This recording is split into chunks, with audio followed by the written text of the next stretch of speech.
नमस्कार, मैं Poonam Rana live today की खास पेशकश न्यूज बॉक्स में आपका स्वागत करती हूं। खबरों का सिलसिला शुरू करेंगे, पर उससे पहले नजर हेडलाइंस पर। जापान के रक्षा मंत्री ने जारी किया आदेश, उत्तर कोरिया के रॉकेट को किया जाए नष्ट। अमेरिकी समर्थन से धर्मशाला में तिब्बत निर्वासित सरकार को किसी देश की मान्यता नहीं।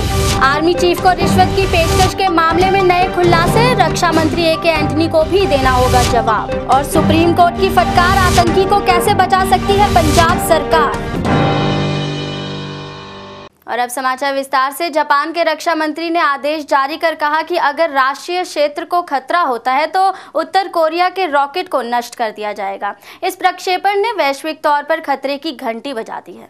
उत्तर कोरिया ने इस महीने कहा था कि देश के संस्थापक राष्ट्रपति किम इल संग की 100वीं जयंती के अवसर पर 12 से 16 अप्रैल के बीच कक्षा में उपग्रह स्थापित करने के लिए रॉकेट का प्रक्षेपण किया जाएगा। लेकिन अमेरिका और इसके सहयोगियों को संदेह है कि यह एक मिसाइल परीक्षण है। उन्होंने कहा है कि इससे उत्तर कोरिया के मिसाइल कार्यक्रम को रोकने के उद्देश्य से संयुक्त राष्ट्र द्वारा लगाए गए प्रतिबंधों का उल्लंघन होगा। टोक्यो में रक्षा मंत्री नाओकी तनाका ने संवाददाताओं से कहा, मैंने इसे नष्ट करने का आदेश दिया है। प्रधानमंत्री योशिहिको नोदा के मंत्रिमंडल की बैठक में स्वीकृति मिलने के बाद ये आदेश जारी किया गया है। पिछले सप्ताह तनाका ने कहा था कि जापान रक्षा मिसाइल प्रणाली तैयार कर रहा है, लेकिन यह स्वीकृति ने सेना को यह अनुमति दी है कि अगर जरूरत पड़े तो वह रॉकेट को नष्ट कर दें।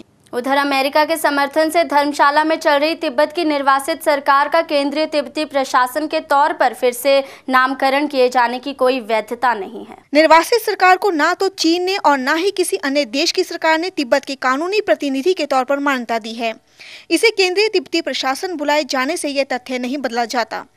तिब्बत की निर्वासित सरकार के प्रधानमंत्री लोब्सांग सांगे पर अमेरिकी समर्थन से चुनाव जीतने का आरोप लगाते हुए अखबार ने कहा, सीटीए के नेता लोब्सांग यह देखने के लिए बेकरार हैं कि जिसे उन्होंने सींचा अब वह उनके हितों को साधने का काम करे। पहली बार में दलाई लामा ने भी लोब्सांग का विरोध किया था, लेकिन अमेरिकी समर्थन के चलते उन्हें भी साथ देना पड़ा। हार्वर्ड विश्वविद्यालय से स्नातक और तिब्बत के अलगाववादी संगठन तिब्बतियन यूथ कांग्रेस के पूर्व कार्यकर्ता लोब्सांग इस क्षेत्र की वास्तविक स्थिति से अनजान हैं। अखबार में ये लेख सरकारी संस्थान चाइना तिब्बतोलॉजी रिसर्च सेंटर के विद्वान हुआ जी ने लिखा है। उन्होंने निर्वासित सरकार का नाम बदले जाने के प्रस्ताव पर भी प्रश्न उठाया है।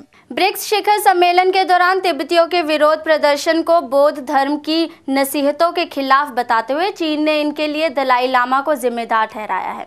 यद्यपि चीन के राष्ट्रपति ह्यू जिनताओ के खिलाफ इन प्रदर्शनों को काबू करने के लिए चीन ने भारत की सराहना की और इस दौरान उसे हुई परेशानियों पर अफसोस भी जताया। ये नजर डालते इस रिपोर्ट पर। ब्रिक्स शिखर सम्मेलन के यहाँ आए ह्यू जिनताओ ने प्रधानमंत्री मनमोहन सिंह से मुलाकात में सीमा विवाद के समाधान समेत द्विपक्षीय संबंधों के उलझे मुद्दों पर भी चर्चा की।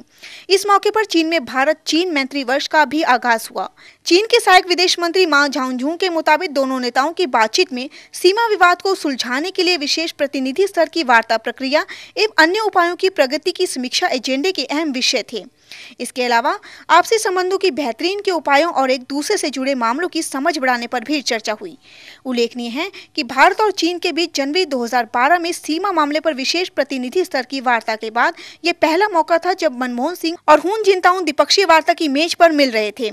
संबंध सुधारने की कड़ी में चीन में भारत के साथ दोस्ती का वर्ष मनाने के लिए एक सालाना कार्यक्रम की शुरुआत का भी ऐलान किया गया। लेकिन साथ ही ये भी कहना चाहते हैं कि दलाई लामा और उनके तथाकथित प्रदर्शनकारी साथी अतिवादी कदमों का महिमा मंडन कर रहे हैं। तिब्बती प्रदर्शनकारियों पर कटाक्ष करते हुए चीन के अधिकारियों ने कहा कि आतंकदाह जैसे कदम बौद्ध धर्म के उपदेशों के खिलाफ हैं।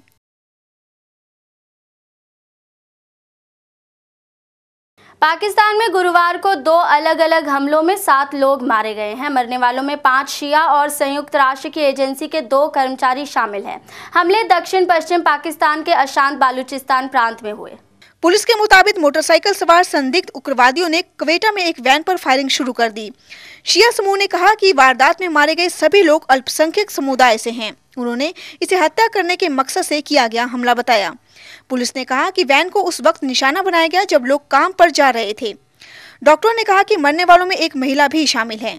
6 लोग घायल भी हुए हैं। उन्होंने क्वेटा स्थित 2 अस्पतालों में भर्ती कराया गया है, जिनमें से एक की हालत गंभीर है। वारदात को अंजाम देने के बाद बंदूकधारी फरार हो गए। अभी तक किसी भी संगठन ने हमले की जिम्मेदारी नहीं ली है।